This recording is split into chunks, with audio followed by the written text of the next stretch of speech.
Hi, everyone. I'm Elaine Quijano. It is good to be with you. Thanks for joining us. President Biden will travel to storm-ravaged New Orleans on Friday to survey the damage from Hurricane Ida.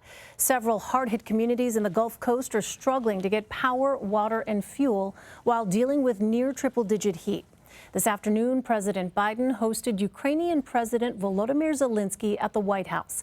In the Oval Office meeting, Zelenskyy sought U.S. support on countering Russian aggression and supporting Ukraine's push for NATO membership. And the United States remains firmly committed to Ukraine's sovereignty and territorial integrity in the face of Russian aggression, and our support for Ukraine's Euro-Atlantic aspirations. While Congress is in summer recess, House Minority Leader Kevin McCarthy is threatening any telecom company considering cooperating with the Democratic-led January 6th commission.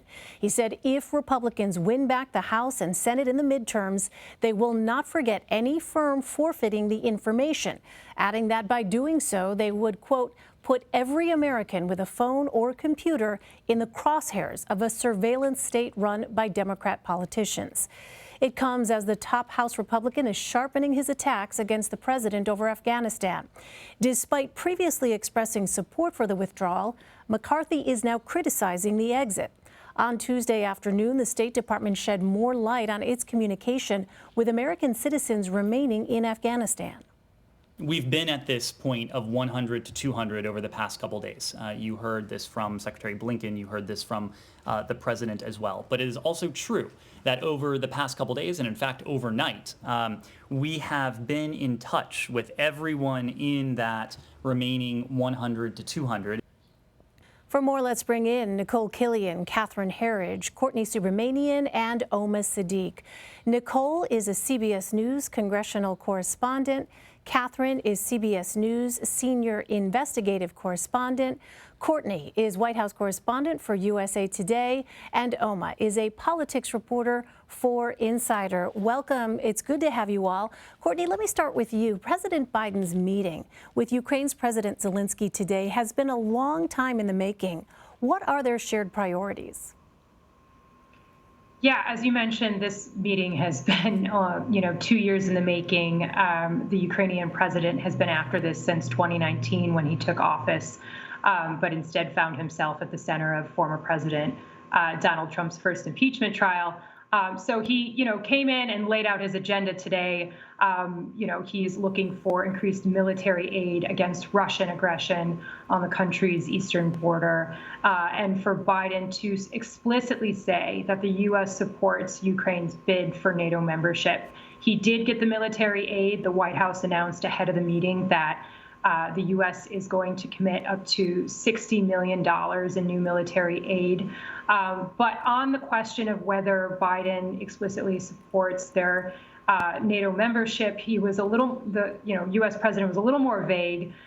He said the U.S. supports Ukraine's Euro-Atlantic aspirations and that the U.S. will continue to support Ukraine as it advances its democratic reforms agenda in movement toward being completely integrated in Europe. And that's a line that sort of echoes a line that he and other administration officials have emphasized, which is that the U.S. supports Ukraine's efforts to meet the requirements to put them on a path towards the membership.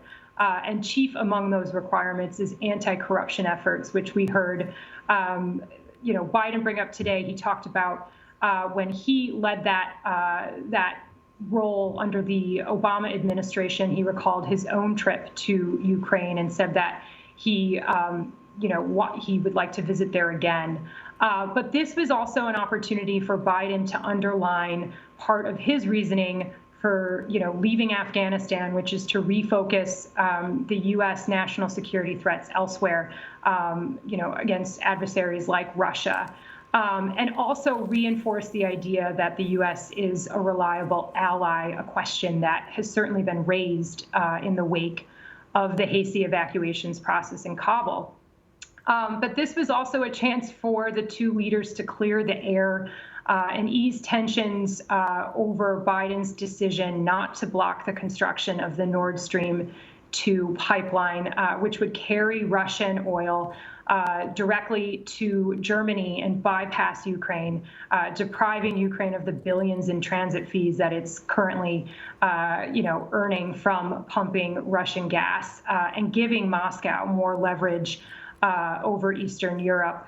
This is a decision that Zelenskyy has been critical of. He was meant to bring it up today. This is a topic that Biden will need to placate Zelenskyy on as the two countries look to strengthen their partnership. Well, Catherine, the Pentagon announced an investigation into the evacuation from Afghanistan. What are they going to be looking at exactly? Well, Elaine, this is called an after-action review, and it will look at the evacuation plan as well as the terrorist attack at the airport in Kabul. What's standard in these NEOs, which is a non-combatant evacuation operation, is the expansion of a security perimeter as well as the creation of a secure corridor for those you are going to evacuate, and that is not what's happened in Kabul prior to U.S. forces leaving. Also, they're going to assess this decision to relinquish the Bagram airfield. It's about 40 or 50 clicks away from Kabul. It had multiple airstrips. It was more easy to defend. So what were the judgment calls in about July when the Taliban were gaining momentum? Their offensive was accelerating. At the same time, we were reducing our capacity to evacuate not only Americans, but also the Afghans who helped us, Elaine. Well, Nikole, it was the Trump administration that negotiated the withdrawal agreement with the Taliban, but Republicans have blasted President Biden over his handling of the exit. Do they sense a political opening on this issue ahead of the 2022 midterms? Well, I think very much so. We've seen the president's approval rating slip, and that is not lost on Republicans, and they really have been trying to seize this opportunity to message on this issue and what they believe is the Biden administration's poor mishandling of this situation in Afghanistan. I mean, just within the past week alone, we have seen a Republican leader, Kevin McCarthy, hold events almost daily with other Republican members of the House, mostly veterans. Today, he was at a speaking engagement with the Nixon Presidential Library, but certainly they are using a number of different tactics to try to hammer their points home. Even today, something as mundane as a markup of a defense authorization bill has also been used as another vehicle. We've seen Republicans present some 50 amendments to this particular bill and markup to, again, try to force the administration's hand with respect to its handling of the crisis in Afghanistan, whether that's trying to get more briefings from the administration, getting a better accounting of some of the military equipment that's left behind. They are using this markup as an opportunity even to try to push those issues as well. So I would expect that type of messaging to continue both while Congress is away and certainly when they return. Nikole, I wonder how united are Republicans in their view of the withdrawal from Afghanistan? Well, there are some fault lines. Being clearly they are united when it comes to condemning the president and, again, the administration's handling of this withdrawal. But there are different schools of thought. Keep in mind this all started under the Trump administration in terms of negotiating with the Taliban. But certainly many Republicans have argued that his, deal was more conditions-based in terms of a withdrawal.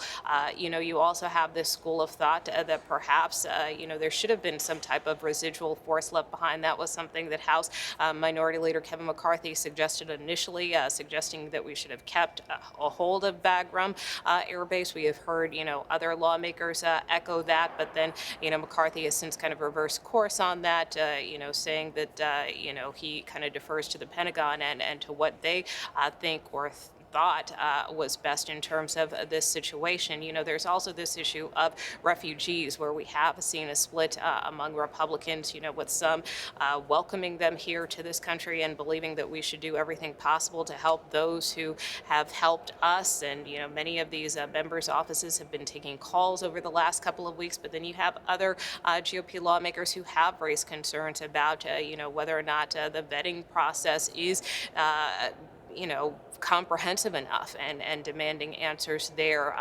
Most recently, again, we heard Minority Leader Kevin McCarthy say, it's important that these refugees are vetted and that he supports vetted refugees being in this country. So again, there are some fault lines, but again, certainly no disagreement among Republicans as far as how the president has handled this crisis. Oma, what about Democrats? The midterms, of course, are looming for them as well. And it was striking that you saw bipartisan criticism of the Biden administration when it came to the Afghanistan withdrawal. So how are they planning to message when it comes to this issue? Right. So far, despite a handful of vocal Democrats, most Democrats are really trying to distance themselves from the criticism that President Biden has received over his handling of this withdrawal from Afghanistan.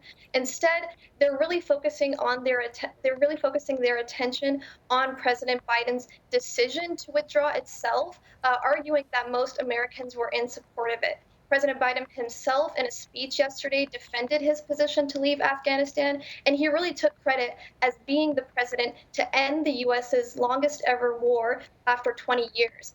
Since he took office, President Biden has repeatedly pledged that he does not want to pass this war on to a fifth president. And this week he fulfilled that pledge, and Democrats are applauding him over it. But to Nicole's point, Republicans, meanwhile, are really continuing to criticize Biden over his handling of the situation. And they're going to use this, widely expected to use this as a major talking point heading into the 2022 midterm elections to attack President Biden and Democrats over it. Well, Catherine, the U.S. military left behind untold amounts of weapons and military equipment, which the Taliban now possesses. What risks does that pose? Well, Elaine, I think there are really three buckets here. The first is the optics. It's simply a bad look for the Taliban to be walking around with U.S. military technology and hardware. Number two, it's important to emphasize that they really don't have the skill set to maintain and overhaul this technology, a lot of the weapons and the vehicles. So it has a shelf life. We're not looking at a situation based on my reporting where a year from now, a lot of this equipment is really going to be that useful for them. But third is the possibility, even likelihood, that they'll seek to sell some of these weapons and technology to our adversaries. And just think back a decade to the raid in Pakistan to kill Osama bin Laden. You remember that stealth helicopter crashed and the tail section fell outside the compound. And based on my reporting at that time, the Pakistanis, there you see it there, they brought in the Chinese who were so eager to take a look in person and that American technology. So that, I think, is perhaps the most worrying element if we did, in fact, leave equipment that did have sensitive information and sensitive technology, Elaine. All right, something clearly to monitor. Well, Oma, one of the nation's strictest abortion laws took effect today in Texas after the Supreme Court failed to act on a request from pro-abortion rights activists to block it. There are already numerous lawsuits challenging it. In a tweet, House Speaker Nancy Pelosi blamed the Supreme Court for what she called a catastrophe to women in Texas, adding, quote, "This radical law is an all-out effort to erase the rights and protections of Roe v. Wade." What is the current status under this law, and what's the reaction from the White House? President Joe Biden ripped into this Texas law that went into effect today.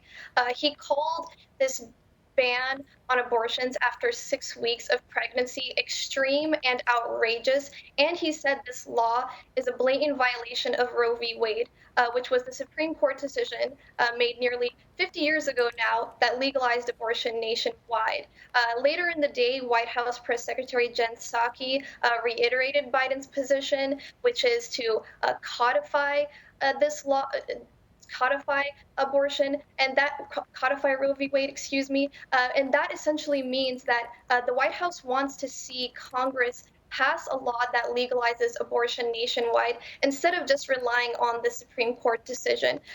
And that's important because this law went into effect because the Supreme Court did not take any action. The Supreme Court did not consider a request to block this law, and this also comes as the Supreme Court is going to consider a major abortion case this upcoming fall term that could potentially throw out Roe v. Wade altogether.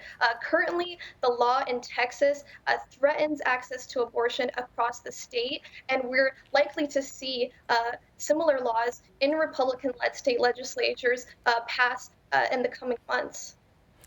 Well, Courtney, the White House has taken a proactive approach to the disaster response for Hurricane Ida. What can we expect from the president's upcoming visit to Louisiana? Yeah, well, I think it's important to remember that this meeting comes at the end of a very tough week for the Biden administration, which is trying to, of course, refocus attention away from Afghanistan to more domestic issues. So this is an opportunity for Biden to step into the role of consular in chief and meet with local officials and highlight some of the federal assistance that the administration has offered so far. Asked today whether this would interfere with the recovery efforts on the ground, we heard Jen Psaki say that, of course, the president wouldn't go anywhere if it would take away from relief efforts, and that this trip was planned in close coordination with leaders on the ground.